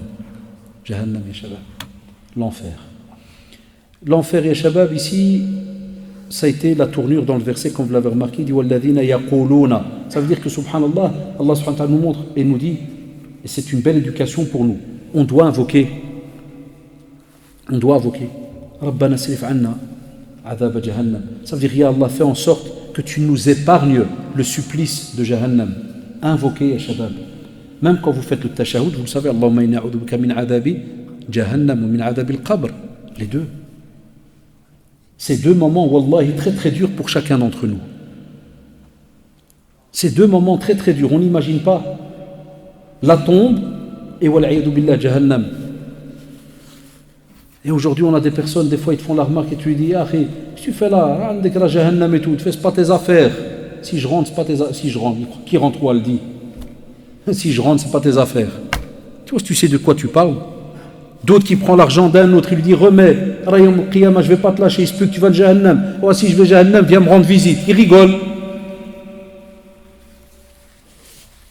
Une fois, fait le merkez, j'étais au bureau, il est rentré, il m'a dit, salam alaikum, il me dit, là, j'ai pas de papier, je veux de l'argent. Tu trouves la colère, comment, qu'est-ce qu'elle peut faire et la pauvreté. Il m'a dit, je veux de l'argent. Je dis, wallah, mais j'ai pas. Et il nous arrivait nous-mêmes, le des fois on donnait 2 euros, 5 euros, ce qu'on avait en bas. Je dis, j'ai pas. Et son dos de la zaka, il est vide. Wallah, tout ce qu'on avait, on a donné. Puis il m'a regardé, il m'a dit, wallah, al-kimmara, il me dit, wallah, je te vois, fil jannah, je sors, je vais de Jahannam. Hayda, wallah, il a dit, la ilaha illallah. Je l'avais jamais entendu de ma vie. قال لي انت الكماره je te vois في الجنه نخرج ونمشي لجهنم. قلت والله frère, ça n'a rien à voir avec l'argent et tout ça.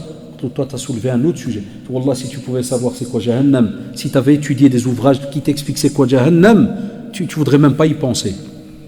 Lakin on doit y penser. La preuve c'est qu'Allah subhanahu wa ta'ala nous a mis des versets qui nous parlent de Jahannam. Il nous a donné des traditions par le biais du prophète sallallahu alayhi wa sallam. Et Jahannam haq, elle est là. أيها الذين آمنوا قوا أنفسكم وأهليكم نارا قودها الناس والحجارة.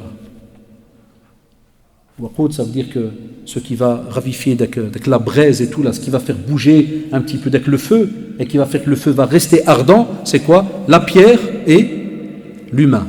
Allahu Akbar. Qui d'entre nous voudrait voir son enfant aller de Jahannam? Billah alaykoum, qui?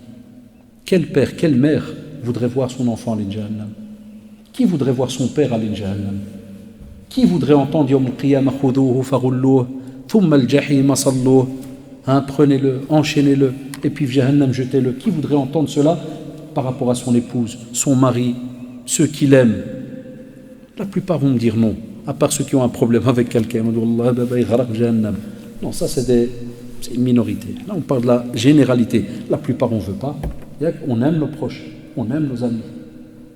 Mais est-ce que notre manière de fonctionner nous garantit qu'il n'y aura pas de Jahannam?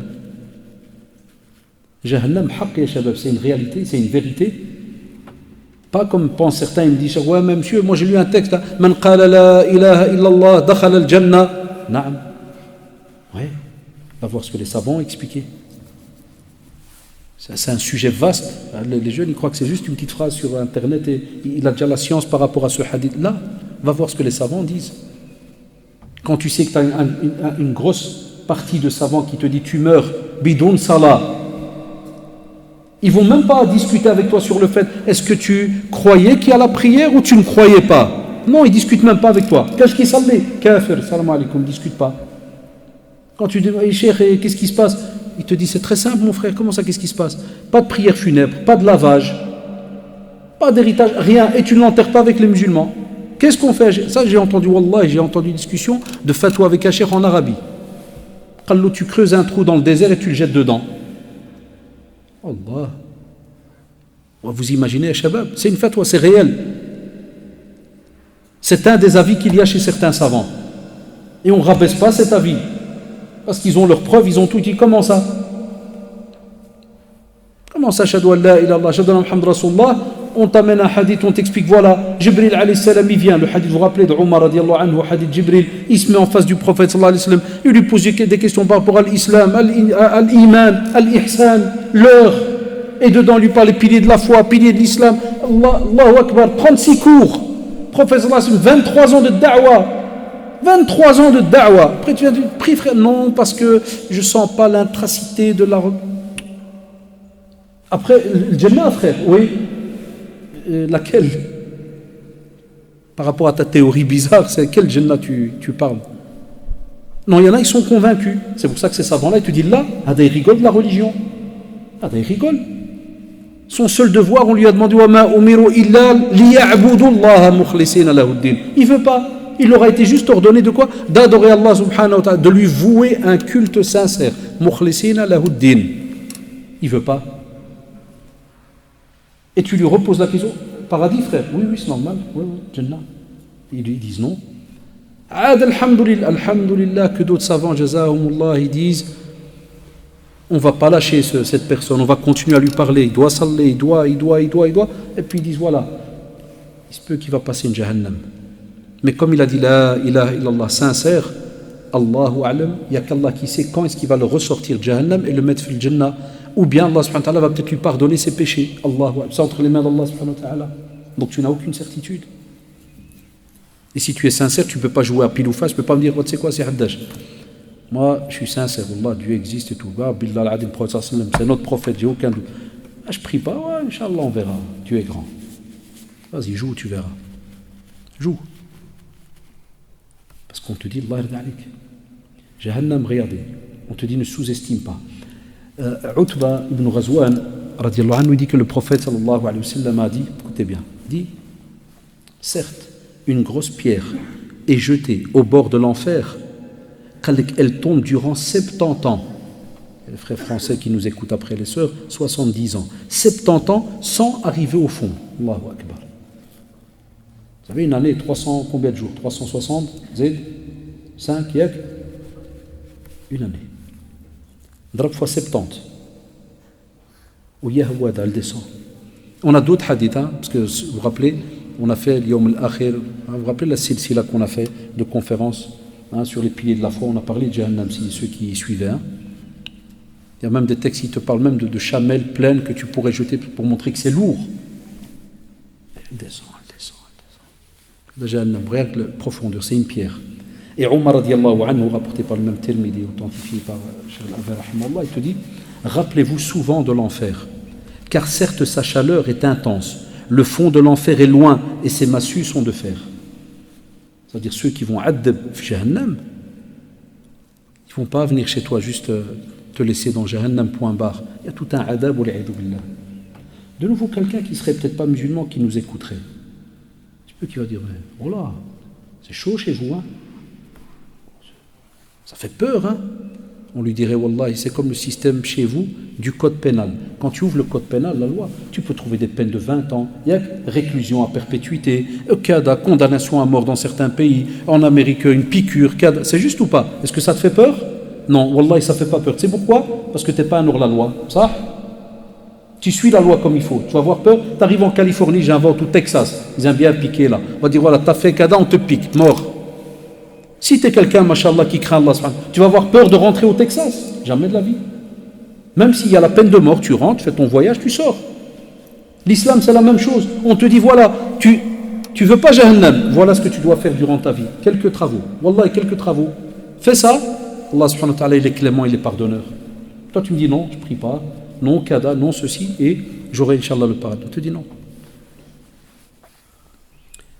Aussi, Jahannam, vous êtes durant le mois de Ramadan, le mois de la sadaqa.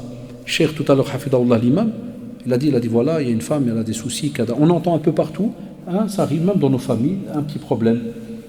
On te dit, ne parle pas, critique pas, et par rapport à Jahannam, c'est ce qu'on te dit. Eh bien, il y a moyen, subhanallah, de parler d'Allah subhanahu wa ta'ala, d'être préservé de Jahannam. Dans un hadith, subhanallah, il te dit que ma minkum min ahadin illa sayukallimuhu rabbuh laysa baynahu wa baynahu turjuman. C'est-à-dire que le prophète me dit, wallah, il n'y a pas un d'entre nous qui ne va pas être interpellé par Allah subhanahu wa ta'ala. Et il n'y aura pas un traducteur, un interprète entre toi et Allah subhanahu wa ta'ala. قال لك فينظر أيمن منه فلا يرى إلا ما قدم. Tu vas commencer, tu vas regarder à ta droite, tu vas trouver que les actes que tu as fait. وينظر أشأم منه فلا يرى إلا ما قدم. Tu vas regarder même à ta gauche, tu vas trouver que ce que tu as fait. On te dit فلا يرى إلا ما قدم. Après on te dit وينظر إلى ما قدم وينظر بين يديه فلا يرى إلا النار تلقاء وجهه فاتقوا النار ولو بشق تمرة. Après quand il va regarder, enfin, il va trouver Jahannam. Imaginez des personnes qui arriveront, pas d'action, rien, qu'est-ce qui restera Allah hafad? Mais qu'a dit le prophète sallallahu alayhi wa sallam? Tu veux t'éviter cela? Fattaqun nara, mettez un bouclier entre vous, une protection entre vous et Jahannam, en faisant quoi? Fattaqun nara, walau bi shiqqi tamara. Regarde cette religion, wallahi, elle est facile, ya shabab. Vous savez c'est quoi shiqqi tamara? Vous savez, hein, ceux qui connaissent un peu l'arabe, c'est quoi shiqqi tamara? C'est petit morceau de date, une demi-date. Tu prends une date, tamra, tu la coupes en deux. Wallahi, si tu donnes rien que la moitié, on te dit narju min Allah subhanahu wa ta'ala an takuna laka wiqaya min an-nar. Petite date. Qu'elle soit, wallahi, pour toi une préservation de l'enfer. Une petite moitié. Voilà pourquoi je dis aux jeunes, ils me disent, ah, monsieur, moi j'avais 20 cents en poche. Je dis, wallahi, ya frère, même si tu as 1 cent, hatta je vais plus loin, wallahi, même si tu as rien, et en sortant tu dis, ya Allah, tu connais ma situation, wallahi, si j'avais, j'aurais donné. On te dit, et va demander aux savants, qu'Allah subhanahu wa ta'ala te récompense d'après l'intention que tu avais. À un point, ya shabab, qu'autour de nous, il y a des gens qui reçoivent des hasanat, alors qu'ils donnent rien, qu'avec l'intention qu'ils ont. Parce qu'ils ont rien, et ils auraient aimé que s'ils avaient, ils auraient donné. Qu'est-ce là? Subhanallah, la beauté de cette religion. Aussi, وَالَّذِينَ إِذَا أَنفَقُوا, on y est. وَالَّذِينَ إِذَا أَنفَقُوا لَمْ يُسْرِفُوا وَلَمْ يَقْتُرُوا وَكَانَ بَيْنَ ذَلِكَ قَوَامًا. C'est-à-dire qu'on a des gens, subhanallah, dans leurs dépenses, c'est des gens qui sont dans un juste milieu. Et ils ne sont ni avares, ni des prodigues, c'est-à-dire qu'ils lâchent l'argent n'importe comment. Et an-nafaqa ya shabab, vous savez, lorsqu'on parle d'aumône, lorsqu'on parle d'argent que tu donnes, on sait très bien que l'argent, dans la sunna, on te dit qu'un des meilleurs argents que tu donnes, c'est lequel? C'est celui que tu donnes pour ta famille. Par exemple, quand tu es mari, c'est l'argent que tu donnes pour ta femme, tes enfants. C'est le meilleur des argents. C'est pas dans un V12 ou dans le dernier modèle de je sais pas quoi et tes enfants c'est des clochards. Là, ou que ta femme, tu l'achètes tous les 2-3 ans parce que tu lui as dit ouais mais la tunique que je t'ai achetée, tu m'as dit que c'était une marque spéciale donc elle tient 3 ans. C'est l'a'aoun. Et à côté l'argent dans les futilités. Combien de fois on voit à l'école, excusez-moi, il ne faut pas le prendre mal, je vois à l'école des parents qui viennent avec des iPhones dernier modèle, je m'y connais en technologie, hein. Dernier modèle, et l'enfant en classe pas un bic, sont mauvais. Quand tu le dis au père, makirdash, il te fait ouais, de temps en temps, on lui dit ouais mais il faut. Mais on a peur qu'un service social, j'avais expliqué ça une fois, on a peur que ça rentre là-dedans, on leur dit s'il vous plaît, il y en a qui mettent de l'argent dans plein de choses, mais pour le bien de leur famille, non. Il y en a qui ne donnent jamais pour les musulmans. Il y en a qui passent leur temps à critiquer. Ah, Satan, là, il a trouvé des clients partout. Tu viens à la mosquée, il récolte de l'argent, tu auras tout le temps un qui va te dire pire, ils sont encore en train de jma'. J'ai jamais compris cette remarque. Wesh, ils t'ont soulevé de par terre et ils t'ont obligé à jma'. Non, tu es là, tu es assis. Deuxièmement, il se peut que si je vais te demander est-ce que tu donnes quelque chose dans la mosquée là, donc il profite chauffage, tout ce que tu veux. C'est ton droit, c'est dans ta tête. Donc pourquoi tu râles? Troisièmement, tu as donné et le responsable il l'a volé. Sahto. Parce que c'est lui qui va être questionné dans la tombe. Toi, ce qui est bien, les anges, ils ont noté quoi? T'as donné. Je te dirais d'accord avec toi si tout le monde est au courant que l'autre c'est un voleur et que tu donnes quand même. Ça c'est normal, on va vous dire tu es fou, vous devez l'arrêter, stop. Mais on sait bien que ce n'est pas le cas pour l'instant. Donc, pourquoi je dis cela? C'est pour te dire, Allah d'alik, donne. Il est important de donner quand tu as les moyens. Hatta même les versets, écoutez bien, parce que c'est long s'il fallait rentrer rien que dans le mot. Hatta même les versets qui reprennent, écoutez bien, des dialogues de ceux qui, morts, voudraient demander à Allah subhanahu wa ta'ala de revenir pour faire quoi? Pour faire de bonnes actions. Ya'mal salihan. Wallah, la première action qui est citée dans le verset, c'est quoi? Sadaqa, l'aumône. C'est incroyable. Ils ont dit, il n'a pas dit je vais revenir et je vais être bien avec mes parents, je vais revenir, je vais être bien avec mes enfants. Là, il y a sadaq, wallah, pour donner. Le gars, il veut faire sadaqa. Il y a ta sadaq, il ne veut pas autre chose.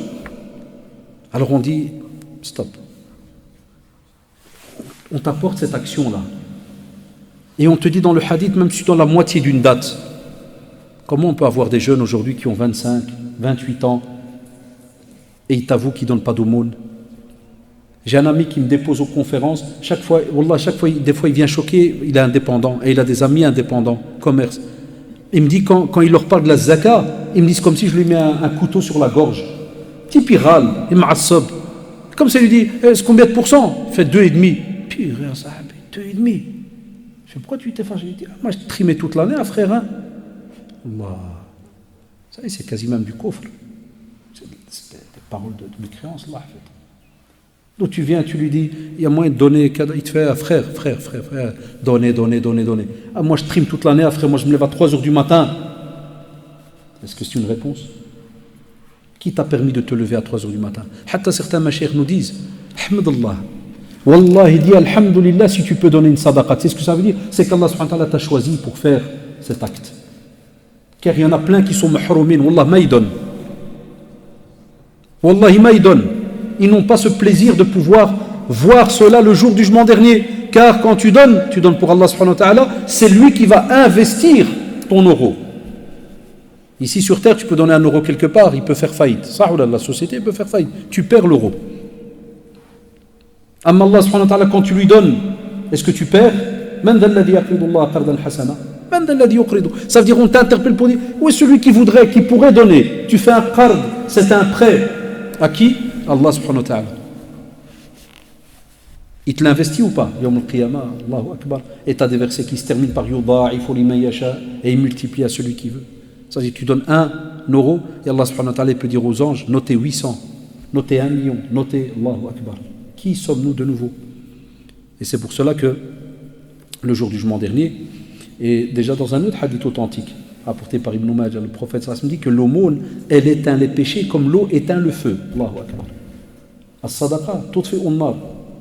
Subhanallah, sadaqa et shabab, ça veut dire qu'on a des mauvaises actions, et quand tu donnes de l'aumône, tu es sincère, on te dit subhanallah, subhanahu wa ta'ala, comme privilège qui te donne, comme cadeau qui te donne, il efface tes péchés. Comme l'eau lorsqu'il y a le feu.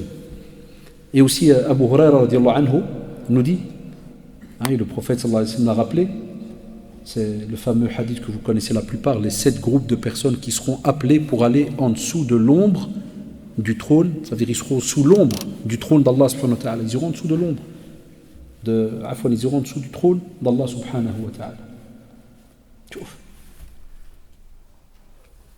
Qui ça? Tu dis un homme qui a donné une sadaqa, femme, si c'est homme comme on dit en économie, donc rajulun tasaddaqa bi sadaqatin fa akhfaha hatta la ta'lama shimalu ma tunfiqu yaminu. C'est-à-dire celui qui donne un point où la main gauche ne sait pas ce que la main droite a donné. Belle sadaqa bien cachée, kada. Ça ne veut pas dire que quand dans une mosquée on récolte et qu'on dit le frère Mohammed il a donné 200, tu vas me dire pire, et t'as vu le type il a fait le contraire du hadith, bande d'égarés. C'est quoi ces mosquées? Ils ne connaissent pas la sunna, ça n'a rien à voir. De nouveau, quand on parle d'un sujet, il y a 36 branches. Ou sinon, comme j'ai toujours dit à nos jeunes qui des fois ne veulent pas lire certains, comment as-tu appris jusqu'à aujourd'hui que Abu Bakr radiallahu anhu, il a donné combien de ses avoirs?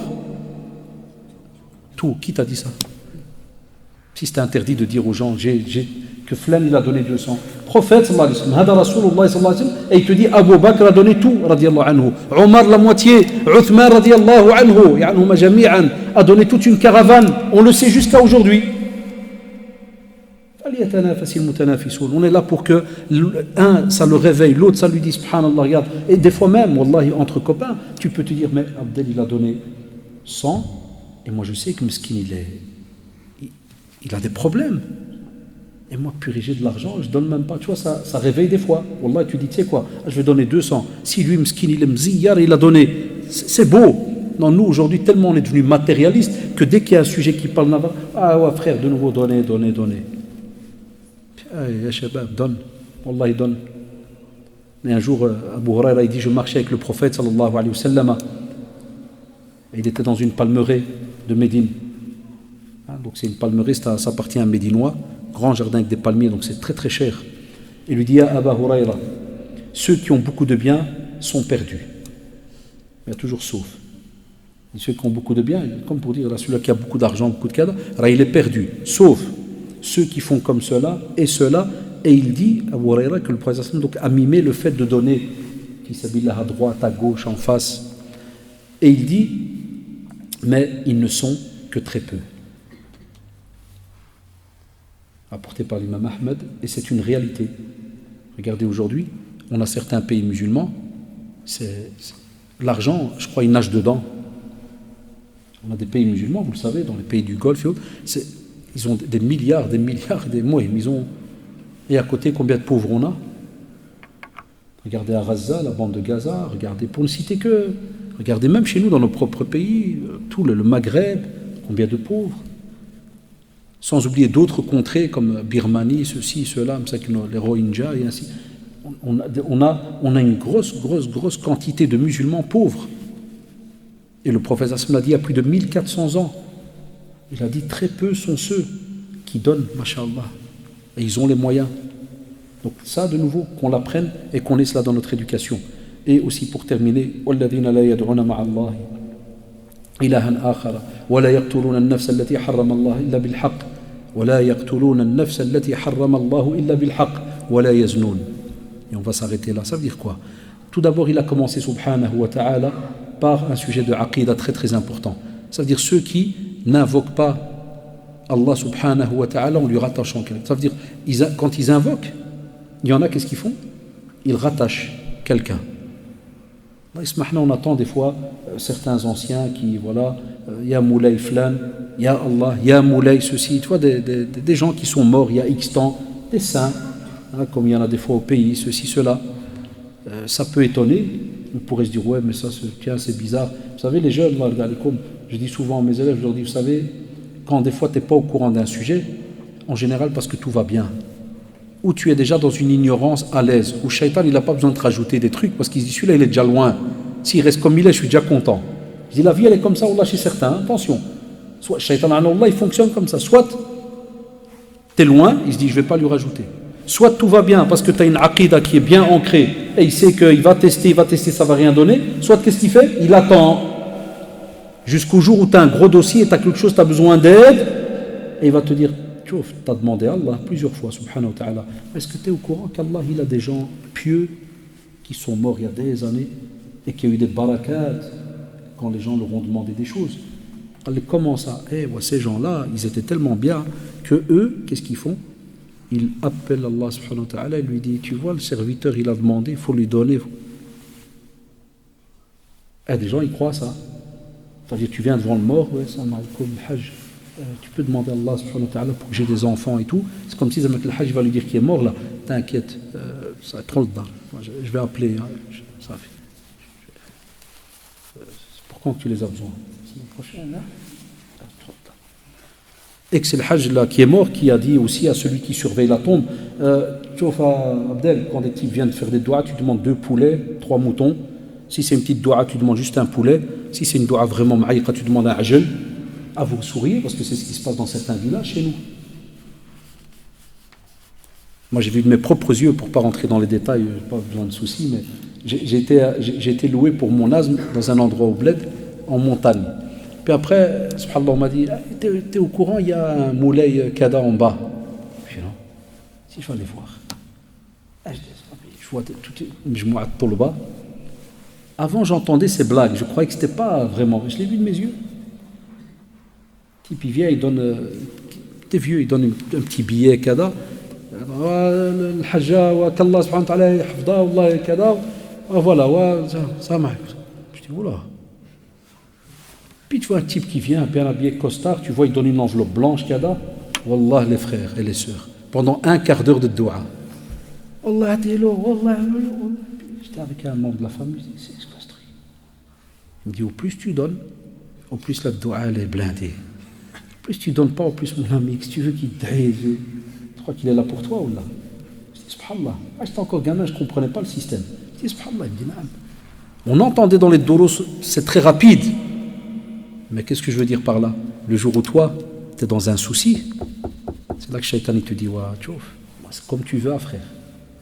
Shaitan, des fois, c'est un de ses conseillers incroyables. C'est un frérot de dingue. Il va dire mon frère, moi je ne veux pas de mal pour toi. Mais si tu veux, il y a un moulin qui a moyen qui t'arrange les choses. La preuve, il y en a même qui vont même sur des flaques d'eau. Il y a un endroit au bled où il y a la mer, hein, et j'ai appris que des femmes vont là-bas et ils s'assient sur deux pierres pour que quand la vague elle touche le corps, elle va tomber enceinte. Fait une Dragon Ball et tout le reste. Ah wallah, ils les ont dépassés, mais de loin. Et il y a des gens, Msaken, ils croient à ça. Et Allah subhanahu wa ta'ala, parce que regarde, le Coran il est là, on ne le lit pas. On ne le lit pas. وَالَّذِينَ لَا يَدْعُونَ مَعَ اللَّهِ إِلَهًا آخَرَ. Ni divinité, ni personne, ni quoi que ce soit. Quand tu invoques, invoque Allah subhanahu wa ta'ala. Comme Ibn Abbas radiallahu anhu, quand il a reçu le conseil du prophète sallallahu alayhi wa sallam. إِذَا اسْتَعَنْتَ فَاسْتَعِنْ بِاللَّهِ احفظ الله يحفظك احفظ الله تجده تجاهك. Après il a dit إِذَا اسْتَعَنْتَ فَاسْتَعِنْ بِاللَّهِ. Voilà. Préserve toutes les limites qu'Allah subhanahu wa ta'ala t'a imposées dans ta vie, ne va pas vers le haram, ceci, cela. Allah subhanahu wa ta'ala il t'aidera. Tu veux demander de l'aide, demande à Allah subhanahu wa ta'ala. Toujours, même pour aller chez un médecin, demande d'abord de l'aide à Allah subhanahu wa ta'ala, puis va chez le médecin. Wallahi. Ton père, tu veux qu'il t'aide, demande d'abord de l'aide à Allah subhanahu wa ta'ala, puis va chez ton père. Ta mère, ta femme, ton mari, qui tu veux. Wallahi, gardez cette règle toute votre vie. Et vous verrez, Inch'Allah, les réponses. Tu as un souci, dis d'abord, Ya Allah, et parle en français, en arabe, en turc, d'après la langue que tu connais. Parle à Allah subhanahu wa ta'ala, il t'écoute. Demande, après va chez l'être humain. Et c'est pour ça que le prophète sallallahu alayhi wa sallam, dans un hadith rapporté par l'imam Tirmidhi rahimahullah, il dit si tu demandes, demande alors à Allah subhanahu wa ta'ala. Et si tu sollicites une aide, sollicite d'abord l'aide de qui?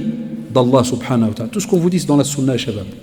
C'est pas pour abaisser l'être humain ou quoi que ce soit. L'être humain n'a rien dans ses mains. Pour ça, par exemple, des fois, il y a des gens qui te disent asmahli ya frère, da'illah pour moi. Et on ne t'attend pas de bouche. Ça, il faut le taquiner un peu. Et toi, frère, t'as un souci, tu ne sais pas parler.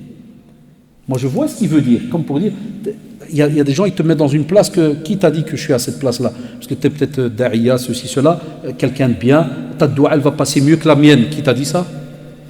On entend souvent ça. C'est pour ça que ma chère, il te dit, il n'y a pas de souci. On est musulmans entre nous, on s'entraide, on va invoquer. Mais bouge d'abord, toi, bouge.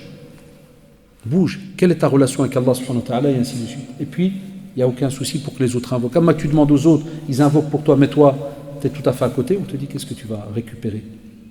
Aussi, pour terminer, regardez là, dans tout ce qui est le domaine de la sourate al-Fatiha, je vous répétais 17 fois par jour, Iyaka na'budu wa iyaka nasta'in. C'est quoi nasta'in? C'est quoi nasta'in? C'est quoi nasta'in? Pourquoi il y a du silence chez certains? Oui, il y a du silence parce que certains, soit ils sont gênés, modestie, machallah, ils disent non, on ne va pas montrer notre science directe. Soit il y en a qui disent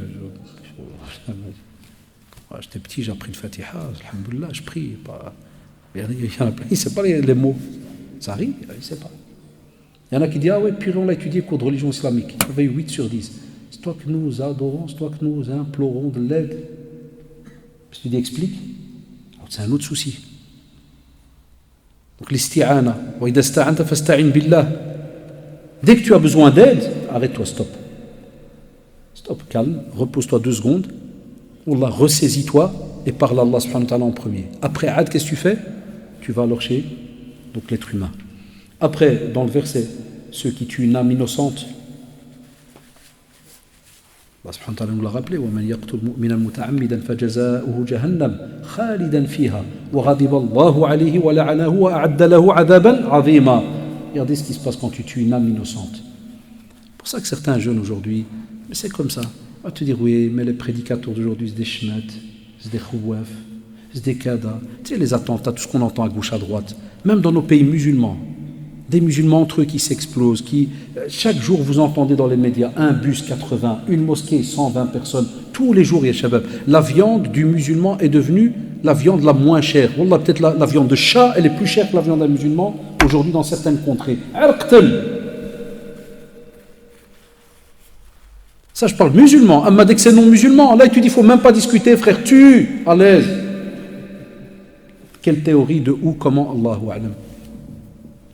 Le seul cas où il est connu, où, subhanallah, les gens, entre guillemets, se combattent, c'est quand il y a eu légitime défense, qu'un groupe a été attaqué, alors il se défend, par exemple, Kada et autres. Amma, tu viens dans un quartier, boum, tu vas là-bas, boum, tu vas. Allahu Akbar, calme, calme, on n'a jamais étudié. On n'est pas au courant des règles, mais le jour où c'est ta mère, ton père qui explosera dans un coin, ou qu'on tuera, ah, t'as certains purées, c'est déglingué, je vais leur faire. Non, parce qu'on voit bien que ce n'est pas naturel. Ce n'est pas une manière normale. Et le Coran est là. Pourquoi ce Coran il est là? Pourquoi il y a ces versets? Et pourquoi certains ça leur déplaît, ces versets-là? Vous savez pourquoi ils n'aiment pas ces versets-là? Parce que c'est une réalité, ces versets, ils ne te laissent pas aller vers ta colère comme toi tu veux. Voilà pourquoi ça dérange certains. On sait qu'il y a des soucis en Palestine, on sait qu'il y a des soucis en Syrie, en Birmanie, on te sort tous les coins de la terre. Et je veux te dire, ya Abdallah, ya Amatallah, ya al-Ma'assab, ya l'énervé, il y a des soucis depuis le jour où le prophète sallallahu alayhi wa sallam a dit Qulu la ilaha illallah tuflihu. Les soucis ont commencé. Quand Ibrahim alayhi salam la même chose a demandé de revenir vers le tawhid, les soucis ont commencé. Ils ont voulu le brûler. Ils ont voulu le brûler. Combien de prophètes et de messagers ont été tués? Qu'est-ce que tu connais de l'histoire? Combien ont été tués? Pour que des jeunes, ça qui va dire, mon frère, c'est trop tard, frère, on doit bouger. Tu t'es réveillé à quelle heure? Qu'est-ce qui se passe? T'étais où? Alors ça bouge depuis 1400 ans. Et ça bouge depuis qu'il y a le nom d'Allah subhanahu wa ta'ala sur terre. Ça bouge. Depuis le premier. Monte jusqu'à Adam alayhi salam, Nuh, regarde Nuh alayhi salam, 950 ans sur terre. Il l'a calé, un petit groupe, tout petit l'a suivi. Osez. On te dit, tu ne touches pas un corps humain. Aujourd'hui, les jeunes, même dans les quartiers, j'ai vu chez moi à Berkem l'autre jour, je vous l'ai dit, parce que ça m'a choqué, c'est pour ça que je le redis. Pour une balle, pour un truc, ils viennent à 50 jeunes. Quand je demandais à un, je dis, qu'est-ce que vous allez faire? Parce que j'entends, il dit, je vais tuer sa race. Je dis, espèce de gamin, je dis, tuer. Je dis, vous avez le mot tuer comme s'il achète un, je sais pas moi, un Kinder, Raoula, je vais tuer. Je dis, qu'est-ce que tu connais du mot tuer? Et on a encore des frères même qui ont un certain âge, la même chose, des trentaines, ils appellent les potes, on va les... Allahu Akbar. Combien on entend encore de jeunes aujourd'hui qui se font pointer pour un mot parce qu'il lui a dit un mot de travers, l'autre il revient après en cela et tu lui donnes un coup de couteau dans le dos. Hadahu ad-din. Te dis tu veux être un musulman. Et après ces mêmes personnes, disent Allahu Akbar. Quel Allahu Akbar? On te dit ne tue pas, ne t'approche pas d'un corps humain. N'importe comment. Et pour terminer, le prophète Hassan dit le croyant, regarde le hadith authentique, il dit le croyant demeurera dans une largesse dans sa religion tant qu'il ne tuera pas une personne qu'il est interdit de tuer. Tu veux rester dans le din à l'aise et tu avances, ne tue pas une personne que tu n'as pas le droit de tuer. Et ne prends pas, comme ils font certains jeunes et comme vous voyez sur YouTube et toutes les vidéos qui passent là, ne prends pas des choses hors contexte et tu mets des versets et tu bakhar les jeunes et tu dis voilà, ce verset, c'est lui qui t'impose, on doit bouger les frères, on doit tuer, on doit faire. Et quand tu lui dis mon frère, il y a un contexte, il te dit ah ça c'est la parole des hypocrites, ah on vous connaît, dès qu'il y a le contexte, c'est devenu des malins, le contexte. À ce jeu-là, on ne va jamais s'arranger, on ne va jamais se comprendre. Et pourquoi on ne va pas se comprendre? Ça c'est quand tu parles à quelqu'un de jahil, d'ignorant, qui n'a pas étudié, qui n'est pas resté des années à étudier et qui n'accepte pas que son avis c'est une minorité qui le dit. Et il y a 1 million de savants sur terre qui te dit le contraire. Il n'y a que toi qui as reçu le wahi. C'est mouchki là, wallahi. Aujourd'hui, tuer, c'est devenu, on entend des choses tous les jours dans différents quartiers et ainsi de suite. Donc, le dernier point qui a été cité, wala yaznoun, c'est la fornication, zina. Et pour zina, j'ai dit réfléchis avant de faire le pas. réfléchis à ta relation avec Allah subhanahu wa ta'ala, réfléchis à ce qui t'attend. Deuxièmement, réfléchis aussi plus tard à tes enfants, ta femme, parce que j'ai les hommes en face de moi. Mais le zina, c'est aussi pour les femmes. C'est tous les deux qui sont interpellés. Wala yaznoun, c'est les deux. Pourquoi j'ai dit attention tes enfants, ta femme, ton mari? Parce que celui qui s'adonne à cela, qui n'a aucune pudeur, aucun respect vis-à-vis du corps de celui qui est interdit pour lui, un jour, il se peut qu'Allah subhanahu wa ta'ala te touche dans ta famille. Sah ou là. Et vous savez très bien, les jeunes qui sont là, les ados là, très souvent, tu vas chez un ado. Une fois, un élève en classe m'a dit pourquoi on ne peut pas sortir avec une fille? Je dis Allah subhanahu wa ta'ala, il a demandé, c'est qu'il y a un bien pour toi, mon ami, et pour elle. Je dis, c'est pas le cours d'aujourd'hui, c'est bien, je vous aime bien toujours sortir des questions, rien à voir avec le cours, mais tu patientes avec. Je dis, voilà, tout ce que je peux te dire, si tu me fais confiance, si Allah subhanahu wa ta'ala l'a demandé, wallahi, c'est un bien pour toi et pour elle. Allah yarda alik. Puis il me fait, non, moi je suis pas d'accord. Je dis, puis je suis là. Je fais semblant de rien, je continue le cours, je crée au tableau des trucs. Puis je me retourne, je lui fais, on va faire connaissance un peu. Il y a longtemps que je ne vous ai pas demandé votre famille, comment ça va et tout. Puis je bakhar d'abord 2-3 pour arriver à lui. Hein. Puis j'arrive chez lui, je dis, vous êtes combien, Mohamed, à la maison? Il fait, ah non, on est 6, combien de frères et sœurs? Ouais, on a 3 frères. 12. Je dis, quel âge ils ont? Ouais, puis j'arrive aux filles, je dis, les filles ils ont quel âge? Il m'a dit, ouais, 21, 18, 15. Je dis, ouais, celle de 21, elle est mariée et tout. Il fait, je dis, tu me la prêtes 2 jours. Je dis, parle pas comme ça, monsieur Haddad. Wallah, monsieur Ahmaq. Je dis, Allahu Akbar. Je dis, tchouf le fitra, regarde. Ça, c'est ta vraie nature, je lui dis à frère. Je lui dis, tu t'es énervé alors que tu es en face de toi, soi-disant le prof Haddad, donc il est honnête, il est blablabla, hein, tout ce qu'on entend. Donc tu vas te dire que si celui-là il sort avec ma soeur, mashallah, il va t'Allah. Il est dans le din. J'ai dit, mais tu sais très bien que la phrase, comme je te l'ai dite, tu ne l'as pas aimée. Parce que ce n'est pas du din. Et c'est ce que tu veux faire avec la fille là que tu as envie de faire déjà des plans. Tu veux juste la prendre, aller t'amuser. Si tu es un mec qui est sérieux, il n'y a pas de souci. Il n'y a pas de souci. Va chez les parents et tu patientes et tu fais, tu la gagnes. Comme on dit la même chose aux sœurs. Même si ça déplaît, bon, de petites associations par-ci par-là. Oh, regardez ces musulmans, comme David et Barbuchon, ils sont contre l'amour, ils sont contre... Il n'y a pas de souci. Ils disent que chacun vit comme il le voit tant qu'il n'y a pas l'anarchie dans le pays, les lois qu'il y a derrière. C'est juste ou pas? On ne dit rien d'interdit. Voilà, on a une spécificité de musulmans, on a un respect vis-à-vis du corps de l'autre. On ne s'avance pas vers un corps n'importe comment. Ton père, qui est ton père, ta mère, tu es sorti de son ventre, et wallahi, à un certain âge, elle ne peut pas te voir tout nu. Ça, oulala. Parce que chez les musulmans, elle dit ta mère, Allahu Akbar, elle t'a allaité, elle a eu peur pour toi, et à un certain âge, elle ne peut pas te voir tout nu. Et on va plus loin, les shabab. Ta mère et ton père, si tu meurs, est-ce qu'ils peuvent te laver tout nu? Même mort, Allahu Akbar, il y a les jeunes, même mort, miyat. Et quand tu viens laver le mort, on te dit couvre les parties intimes. Jamais tu vas trouver, oui, mais si c'est votre fils, il n'y a pas de souci, tu peux laver au salam. Jamais. Allahu Akbar, quelle religion. Allahu Akbar. Miyat, Wallah, mort, il y a le respect du corps. Vivant, il n'y a pas de respect. Ce n'est pas une question d'intégrisme ou d'extrémiste ou tout ce que tu veux ister de ta vie, vas-y, rajoute. Rien à voir. C'est une question, subhanallah, que Allah subhanahu wa ta'ala qui nous a créé, sait que l'être humain est capable du pire. Quand il n'a aucune règle, il peut être capable du pire. Et quand je donnais, subhanallah, cours d'initiation à l'islam au centre islamique, il y avait même des filles non musulmanes qui venaient, parce qu'on l'avait ouvert à tous.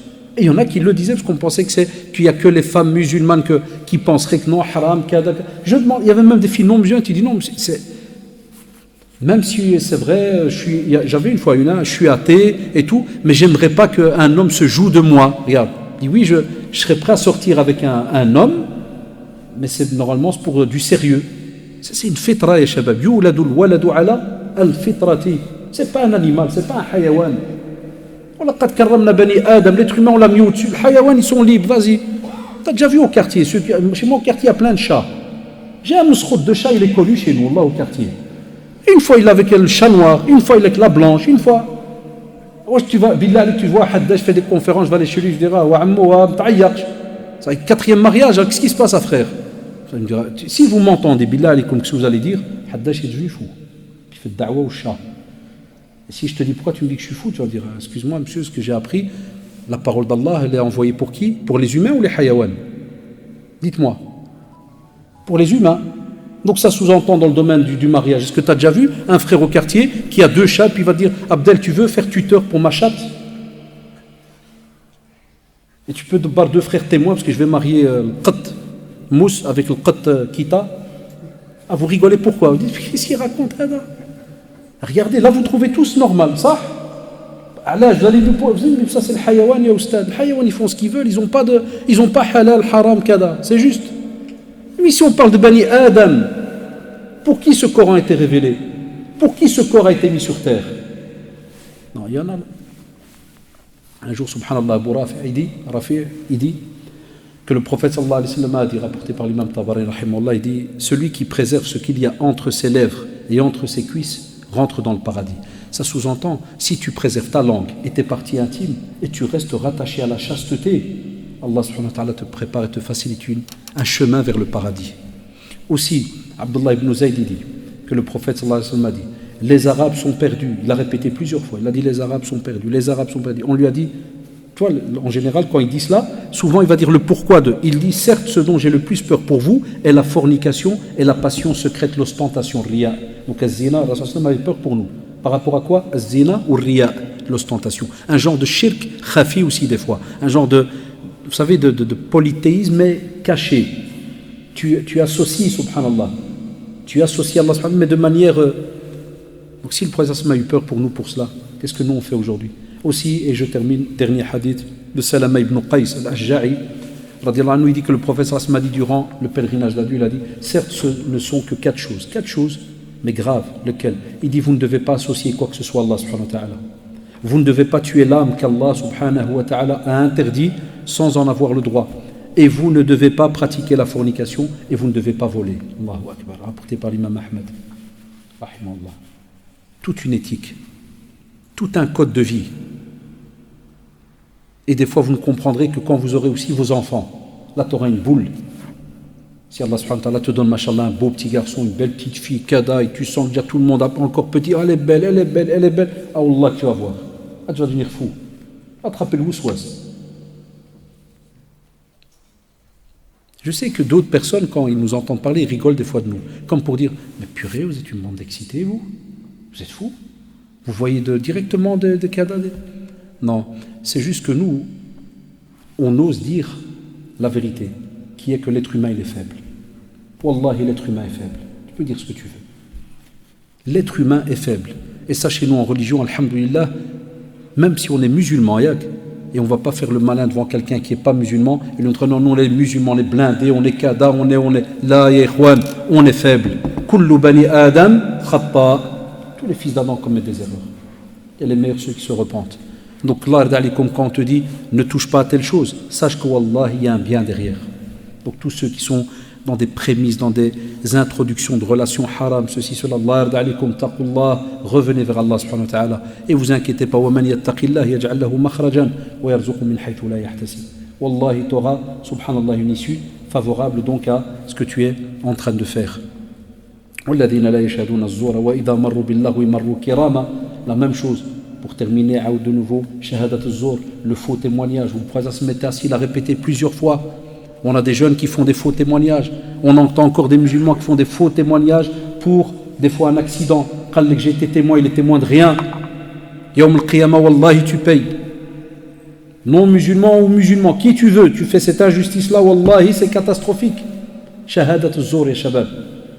Et il l'a répété à plusieurs reprises. Et dans le hadith authentique, on dit même que le prophète était accoudé là. Il était comme teki, puis subhanallah, il s'est assis. Et il l'a répété à maintes reprises. Ça sous-entend que l'action elle est lourde.